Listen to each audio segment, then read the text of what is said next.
Why? Why is this in every game?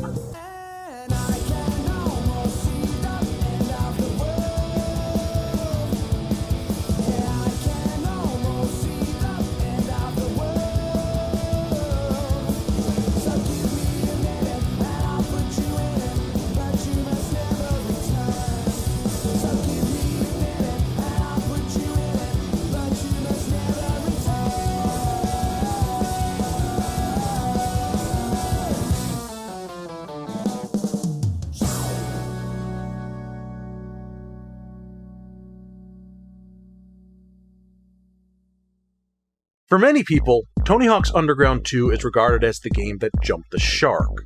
With an emphasis on Bam Margera and his associated jackassery, it felt less like a skateboarding game and more like, well, a jackass game.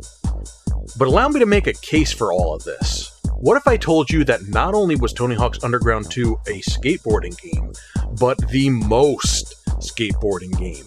Yeah. Blew your mind there, huh? Well, get ready, because I'm about to blow you even hot. Wait.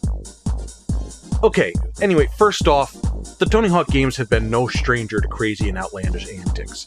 Remember the time you started a frigging earthquake? Themes of destruction and anti-authoritarianism have been present ever since the first game had you trashing cop cars.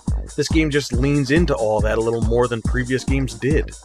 Now, if you really feel like it's too much, I can't fault you for that, but we can't pretend all these things just started with this installment in the series.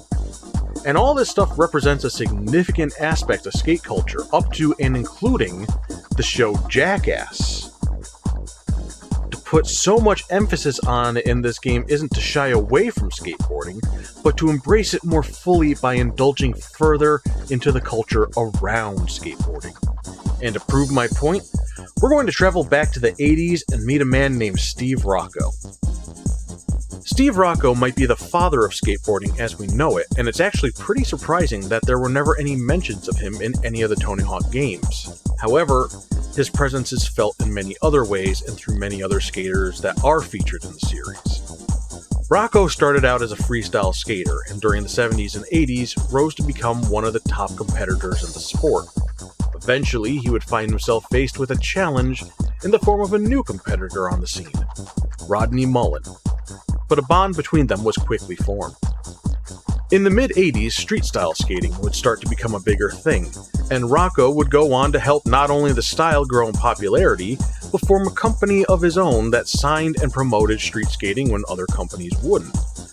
The list of people involved in World Industries would include Rodney Mullen, Mike V, Jason Lee, Eric Costin, Daewon Song, and many more. World Industries became known as a company that would push the limits of what skateboarding was expected to be. Their videos, their merchandise, and even their ads were all pretty inventive. Sometimes too inventive. So when Transworld magazine opted not to run one of their ads, Steve Rocco did what Steve Rocco always did. Spit in the face of people who told him no. This time, in the form of creating his own magazine. That magazine was Big Brother, and if things were nuts before, they somehow managed to get even more nuts now that they had a whole magazine to fill. Now, if you haven't been paying attention up to this point, perk your ears up now. See, things like World Industries and Big Brother were not just about skateboarding, but skateboarders as well. They would showcase the personalities of the people and all the insanity that went with that. This extended to videos released under the Big Brother name, where skateboarding was mixed with, well... You ready for a stripper, Gary? See some pussy? Maybe she'll spank your pussy. That's the birthday boy. That's Gary. Really? Yeah. Is he kidding me? No. Okay. No. You're gonna strip for Gary. And if it's still not clicking for you, here's something featured in their video number 2. Well, I'm Johnny Knoxville, United States of America, and I'll be doing a little article on self-defense equipment. Hit me! Ah!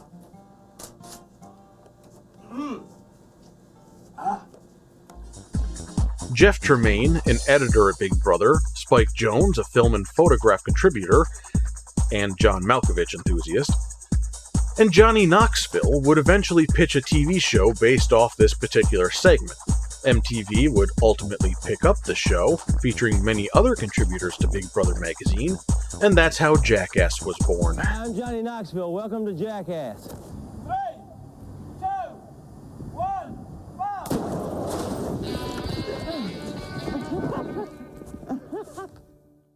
So things like this have always existed and been ingrained in skate culture, or at least existed for a few decades now. Now, if you don't like it being in there, or you still think the game's just not great, that's totally fine. I'm not here to convince you of that. I just wanted to share this little bit of history with you in case you didn't already know about it. And if you'd like to know even more, there's a couple of films you should seek out. The Man Who Sold the World is a 2007 documentary that focuses on Steve Rocco and world industries.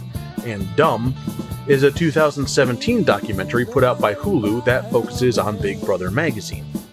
Also, go check out Elfman, starring Jason Weeman Acuna, because...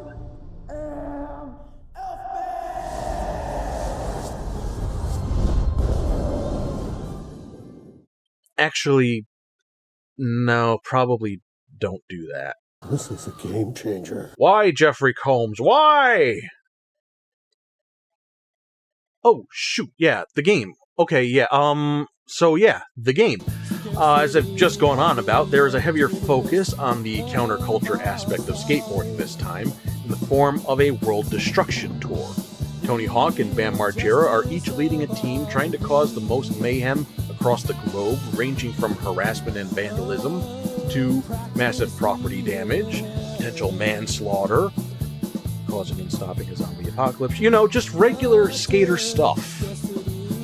On top of the story mode, this game brings back classic mode as well, where you're going through levels on a 2-minute timer to hit high scores, collect letters, find secret tapes, all that good stuff from the earlier installments of the series. You even get to revisit levels from the older games and tackle new objectives, which is actually really cool. So yeah, we're going to be doing both story mode and classic mode, all objectives on 6 difficulty, and I'm also going to be going for all gaps again. Oh shoot, yeah, the other game. So hey, a few months after this game was released, a special version came out for the PlayStation Portable. Tony Hawk's Underground 2 Remix is mostly the same game, but it contains 4 brand new levels, so because I hate myself, I'm doing those as well. Alright, you flame boys and wet willies, it's time for...